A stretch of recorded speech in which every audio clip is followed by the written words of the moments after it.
नमस्कार, आप देख रहे हैं छोटा नागपुर लाइव और मैं हूं दशरथ प्रधान। खबर सरायकेला खरसावां जिले के राजनगर से है, जहां आजसू पार्टी ने क्षेत्र की कई जन समस्याओं को लेकर सरकार के खिलाफ मोर्चा खोला है। आजसू नेताओं ने राजनगर प्रखंड विकास प्राधिकारी के माध्यम से मुख्यमंत्री हेमंत सोरेन को ज्ञापन सौंपते हुए त्वरित समाधान की मांग की है। ज्ञापन सौंपने के दौरान आजसू पार्टी के केंद्र सचिव सह मुख्य संयोजक सत्यनारायण महतो, जिला कार्यकारी अध्यक्ष रामरतन महतो, जिला उपाध्यक्ष दिनेश कुमार महतो और दुर्गाचरण महतो समेत कई नेता और कार्यकर्ता मौजूद रहे। ज्ञापन में कहा गया कि हाल ही में भारी बारिश से कई ग्रामीणों के घर क्षतिग्रस्त हो गए हैं, लेकिन प्रभावित परिवारों को अब तक मुआवजा नहीं मिल सका है। इसके अलावा जमीन म्यूटेशन और ऑनलाइन मालगुजारी भुगतान में लगातार दिक्कतें सामने आ रही है। वहीं वृद्धा पेंशन लाभुकों को समय पर पेंशन नहीं मिल रहा है और राशन वितरण व्यवस्था में भी अनियमितता बरकरार है। ज्ञापन में विद्यालयों में शिक्षकों की भारी कमी की ओर भी ध्यान आकृष्ट किया गया है। साथ ही ये आरोप लगाया गया है कि राशन डीलरों को पिछले 11 महीने से उनका कमीशन भुगतान नहीं किया गया है। पीएम आवास योजना में हो रही अनियमितताओं को भी आजसू पार्टी ने मुद्दा उठाया है और सरकार से तत्काल कार्रवाई की मांग की है। आजसू नेताओं ने साफ कहा है कि अगर इन जन समस्याओं का समाधान नहीं किया गया तो आंदोलन का रास्ता अपनाया जाएगा। बधाई और धन्यवाद देते हैं कि आज हम लोग का बाइट देने के लिए आप मैंने अवसर प्रदान किए। मैं ये कहना चाहता हूँ कि आजसू पार्टी जो अभी वर्तमान हम लोग विपक्ष के रूप में है, तो विपक्ष के रूप में हमारा भूमिका है कि जन समस्याओं को लेकर विभिन्न मुद्दों पर हम लोग सरकार को आगाह करने का काम किए। जैसे अभी आपातकालीन जितना भी हमारे बाढ़ आपदा में जो घर दह गया, उन लोग को जैसा जितना जल्दी हो सके घर का मुहैया कराए सरकार। और आगे जैसा कि सरकार का जो भी मतलब मूलभूत समस्याएं हैं, जैसा आपका प्रधानमंत्री आवास सही जिन लोगों को मिलना चाहिए उन लोग को अपना ये के अनुसार माने ग्राम सभा के माध्यम से चयन करके और उसको गरीब से गरीब जनताओं को लाभ देने का काम करे सरकार। और जैसे सरकार बोली थी कि हम अगर सरकार में आएंगे तो 5 लाख युवाओं को रोजगार देंगे, नौकरी देंगे। ये सब जितने भी वादाएं सरकार ने चुनाव के पहले चुनावी पड़ाव से जो अपना वादा किए थे उनको अपना पूरा करने का काम करें।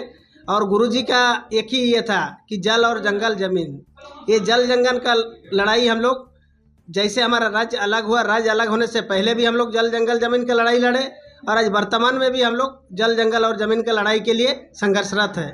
तो ये कब हमारा निदान होगा? अभी गुरुजी के पुत्र ही खुद हमारे राज्य के मुखिया हैं, तो हमारे मुखिया जी से हमारा माने आग्रह होगा या निवेदन होगा कि वो जल्द से जल्द वो अपना और जो कार्यकाल बचा हुआ है उसमें जितने भी मूलभूत समस्याएं हैं उसको सॉर्ट आउट करने का काम करें। यही बोल के हम अपना चांडिल कांड्रा मुख्य सड़क जो है पूरा जर्जर हो चुका है, गड्ढों में तब्दील हो गया है। रोड 5-5 फीट तक गड्ढा हो गया है चांडिल का जो रास्ता हम देख रहे हैं। इसी के साथ जो राजनगर में लगातार एक्सीडेंट हो रही है, यहाँ पे राजनगर से जो सरायकेला जाने की जो कनेक्टिव रोड है, ये रोड भी जर्जर हो चुका है। सरकार को मतलब सड़क पर सबसे ज़्यादा ध्यान देने की ज़रूरत है। राज्य सरकार को पहला काम है कि अपना जो प्रशासनिक जो भी मतलब स्वीकृति देने का जो जरूरी होता है उसमें सरकार पूरी तरह से विफल है।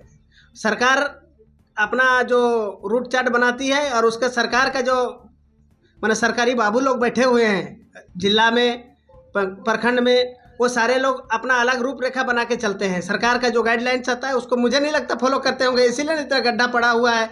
हमारे उपायुक्त महोदय भी और हमारे जो भी वहाँ के विधायक महोदय हैं और यहाँ के भी हमारे वर्तमान सहयोगी विधायक ही हैं सरायकेला के, लेकिन वो भी अपना मेरे को लगता है जब उनको जाना रहता होगा सरायकेला से जाने के लिए तो जिधर से बढ़िया रोड है उधर से वो चले जाते होंगे। इधर से घर से निकलते हैं बिष्टुपुर और बिष्टुपुर होते हुए वो आते हैं जब मैंने सरायकेला, तो उनको कहाँ से गड्ढा दिखेगा? विधायिका मैडम भी आते हैं तो मेन रोड से आते हैं, तो उनको गड्ढा कैसे दिखेगा?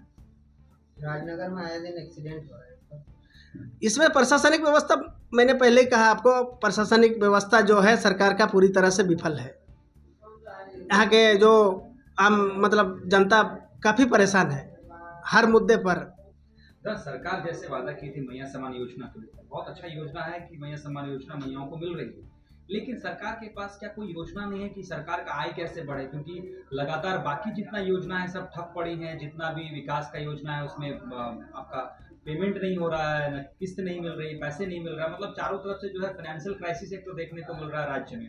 सरकार के पास कोई ऐसे ठोस योजना नहीं है कि सरकार को पैसा कहाँ से है, राजस्व कहाँ से है, बस जो है सिर्फ खर्चे ही बढ़ रहे हैं। राज्य सरकार के पास हो चाहे हमारे घर में हो, देखो हर चीज़ का एक प्लानिंग होता है।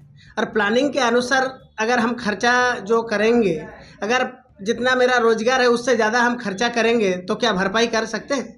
यही हमारे मूल सरकार का ये रहा।